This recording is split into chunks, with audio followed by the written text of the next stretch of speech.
நம்ம எல்லாருக்கும் சர்வதேச பெண்கள் தின வாழ்த்துக்களை சொல்லிக்கிறேன். இவங்க அப்புறம் செக்ரட்டரி சொன்னாங்க, உங்களுடைய ஆல் இண்டியா ரேடியோ அனுபவங்களை கொஞ்சம் பகிர்ந்துக்கங்கன்னு. நேரம் இருந்ததுன்னா நான் சொல்லலாம். ஒரு 2 முக்கியமான நிகழ்வுகள் மட்டும் சொல்கிறேன்.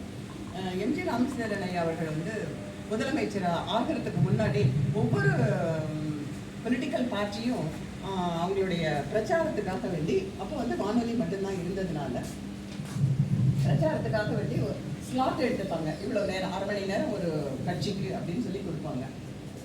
அதை வந்து ஒரு சீட்டில் எழுதி ஏடிஎம்கே, டிஎம்கே, காங்கிரஸ், சிபிஎம் அந்த மாதிரி ஒவ்வொரு இதாக போட்டு ஒரு இதில் லாட்டில் போட்டு கொடுக்குவாங்க.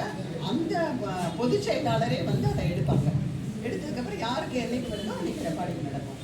நாங்கள் வந்து மக்களுக்கு இது செய்வோம், அதை பண்ணுவோம், இது பண்ணுவோம்னு அவங்களுடைய எல்லா இதைய வாக்குறுதிகளையும் அதை எழுதியிருப்பாங்க, அதை சொல்லுவாங்க. அந்த மாதிரி ஒரு தடவை நடக்கும்போது அந்த ரெக்கார்டிங்க்கு என்ன போட்டிருந்தாங்க, அவர் வந்து இப்போ அந்த இது வந்து இது மாதிரி எழுதிட்டு வந்து நிறைய எல்லாம் படிச்சுட்டே வராரு. இந்த இது மாதிரி மக்களுக்கு செய்வோம், அதெல்லாம் செய்வோம் அப்படின்னு சொல்லிட்டு. அப்போ ஒரு இடத்துல வந்து ஒரு டங் ஸ்லிப் ஓவர்லாப் பேசிக்கிட்டே இருக்கும்போது இன்னொரு தடவை சொல்லுவோம் இல்லையா, அந்த மாதிரி ஓவர்லாப் வரும்போது அதை வந்து எடிட் பண்ண முடியாத ஓவர்லாப்பாக இருந்தது எனக்கு, ரெக்கார்டிங் பண்ண எனக்கு. அதனால நான் அவர்கிட்ட சொன்னேன், நான் பக்கத்தில் இருந்த ஆஃபீஸர்கிட்ட சொன்னேன், சார் இதை வந்து எடிட் பண்ண முடியாது, மெதுவாக தான் சொன்னேன் நான். பட் நான் ஏதோ சொல்கிறேன் அவரோட ரெக்கார்டிங் பற்றி தான் அப்படிங்கிறது தெரிஞ்சுட்டு நிறுத்திட்டாரு. ரெக்கார்டிங்கை நிறுத்திட்டு அங்கே உள்ளுக்குள்ள ஸ்டுடியோக்குள்ள யாருமே இல்லை, அவர் மட்டும் தான் படிச்சுட்டு இருக்காரு.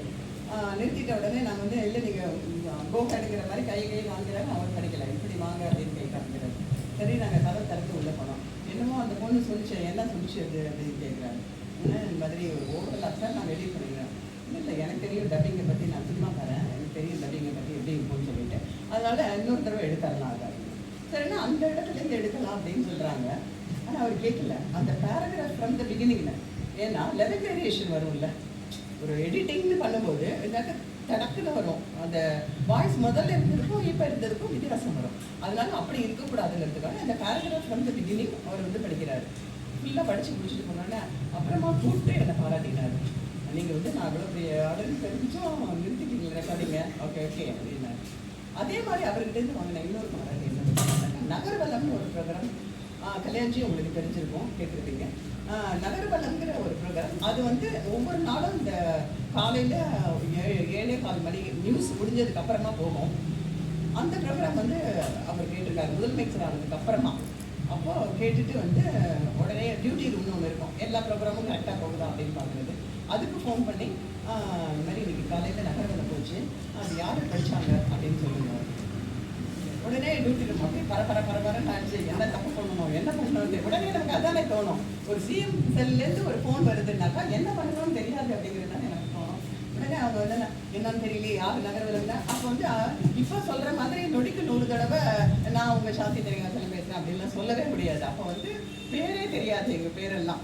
இப்போ ப்ரைவேட் எஃப்எம்லாம் வந்ததுக்கு அப்புறமா தான் அந்த பேர் சொல்லும் பழக்கமே வந்தது. யார் படிச்சதுன்னு தெரியல, உடனே இதெல்லாம் க்யூ ஷீட் எடுப்பாங்க, க்யூ ஷீட்லேயும் நினச்சிட்டீங்க இல்லை.